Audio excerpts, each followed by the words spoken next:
سلام دوستان، چطورین؟ بچه‌ها امروز دارم میرم سر قرار همیشگی، همونجایی که بهتون گفتم داوطلب هستم. دارم میرم پناهگاه حیوونا. اونجا بریم ببینیم که امروز کی منتظر منه، کی میاد سر قرار، که خب من همشون رو میشناسم.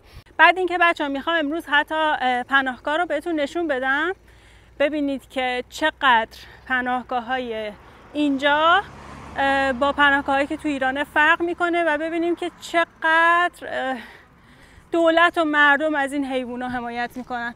امیدوارم یه روزی بشه که تو کشور خودمونم از حیوونا حمایت بشه، اینقدر قشنگ مراقبشون باشن، اینقدر جاهای خوب برشون داشته باشن و این جاهایی که الان هستش زیاد بشه. بزن بریم.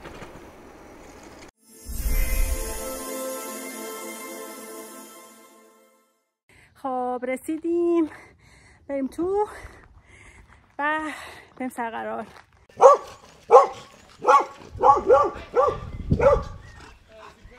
ای جانم بچه پاشو عمل کردن. سلام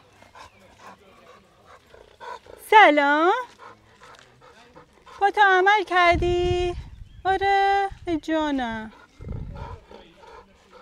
چیزی نشده، با تو کاری ندارن، قربونت برم جان. سلام جونم. بچه ها منتظرم تیمو رو بیاره.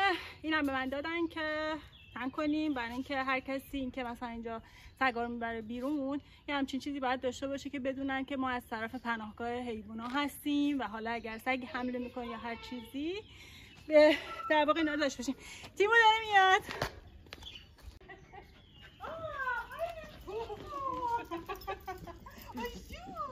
Hast du auf mich gewartet? Ja, habe ich schon gehört.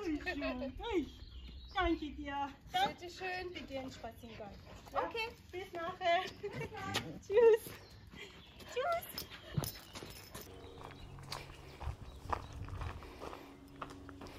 بچه‌ها این تیمو شیطون ترین سگ پناهگاه که امروز به من افتاد.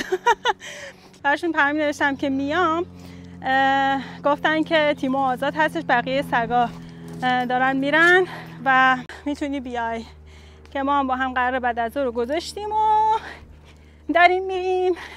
عشق و حال. بچه من خودم حدوداً هفته 2 بار اگر بتونم وقت داشته باشم میام.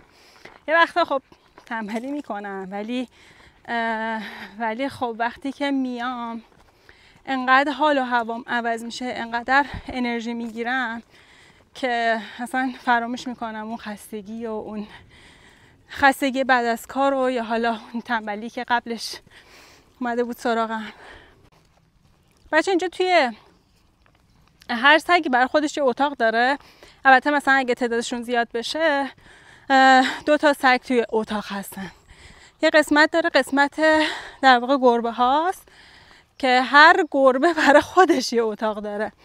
انقدر شاهانه زندگی میکنن که اصلا آدم میمونه که واقعا اینجا پناهگاهه یا مثلا خونه شخصیه، چون خیلی قشنگ از در واقع حیوانات مراقبت میکنن و حواسشون بهشون هست. همه تجهیزاتی که لازم دارن و آماده کردن. یه قسمت داره برای خرگوش هست. خرگوش هم که انقدر نازن. من خودم دفعه پیش تازه مثلا رفتم قسمت خرگوش ها رو دیدم. هر کدومشون برای خودشون یه پارتنر دارن. بعد خونه جدا دارن، قسمت بندی شدن. بعد اینکه پرنده ها هم هستن و در واقع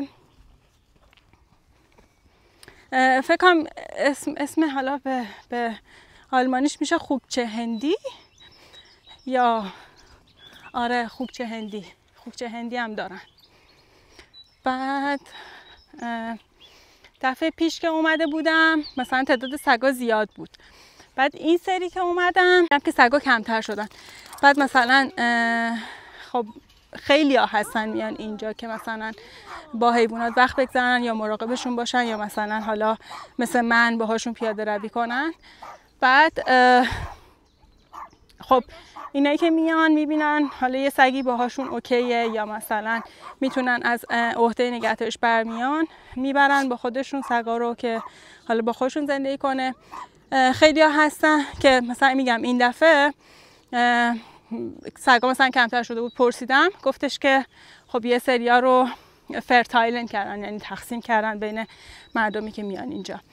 بعد خیلی ها میان براشون غذا میارن، کنسرو میارن، یا مثلا غذای خرگوشا رو یه سوپرمارکت ارگانیک بیو مارکت بهش میگن، یه سوپرمارکت ارگانیک میان ازشون چیز میکنن، در واقع حالا آخر وقت که میشه اون سبزیجات و چیزایی که اضافه هستشو برمیدارن میارن برای خرگوشا، یعنی خرگوشا غذا ارگانیک میخورن، خیلی با کلاسن. برای سگا و گربه ها کنسرو میارن که خیلی وقت دیدم مردم میان راحت مثلا در میزنن میگن ما اینا رو آوردیم مثلا برای سگا، غذای سگا و گربه ها. توی آلمان شما هیچ سگ و هیچ گربه ای رو تو خیابون ولگرد نمیبینین به هیچ عنوان. یعنی اگر هم کسی ببینه یا میبرتش با خودش توی خونه زندگی میکنه، مثل همسایه من که مثلا یه گربه ولگرد بود که همسایه‌ام بردتش پیش خودشو، الان مثلا داره ازش نگهداری میکنه. یا اینکه اگر مثلا طرف توانایی و شرایطش رو نداشته باشه میارن میدن به تیرهایم، میارن میدن به پناهگاه که خب پناهگاه هم اگر جا داشته باشه و شرایطش باشه قبول میکنه و در واقع ازش حمایت میکنه. تیمو برگردیم؟ آره برگردیم؟ خسته شدم تیمو، خسته شدم، برگردیم. آره تو که خسته نمیشی. اینم پناهگاه از این زاویه، از زاویه پشتش به سمت جنگل. تیمو هم که خوشحال، یه گوشش همیشه آویزونه، هم اتاقیش گوششو گاز گرفته. حالا اون هم اتاقیش لوته است، لوته انقدر با صبره و صبوره که اصلا این کار ازش بر نمیاد. ولی این شر شیطون انقدر شیطونی کرده که لوته رو انداخته به جون خودش. گوششو میبینید یه دونش افتاده، اینو لوته گاز گرفته. بعد دیگه از اون بعد با هم زندگی نمیکنن. لوته داره با قادی زندگی میکنه، تیمو هم بریم ببینیم با کی زندگی میکنه، نمیدونم. رسیدیم، وای رسیدیم، جانم رسیدیم. آره میریم الان تو. رسیدیم، منتظر بره تو. چه ذوقی میکنه ای جانم، ای جانم. بیایم ویدادا. یا بیایم ویدادا.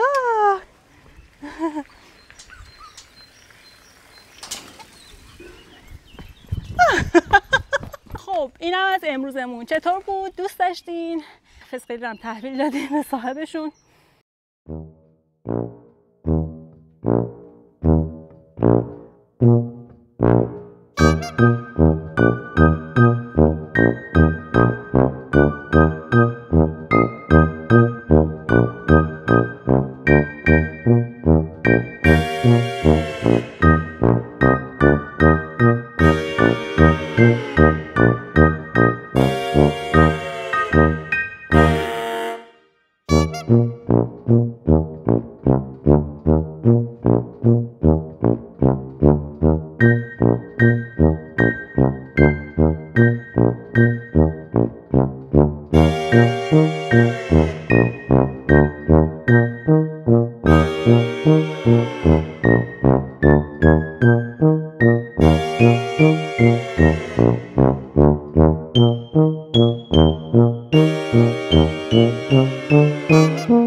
واقع بعد از ظهر من با تیمو. امیدوارم لذت برده باشید، دوست داشته باشید.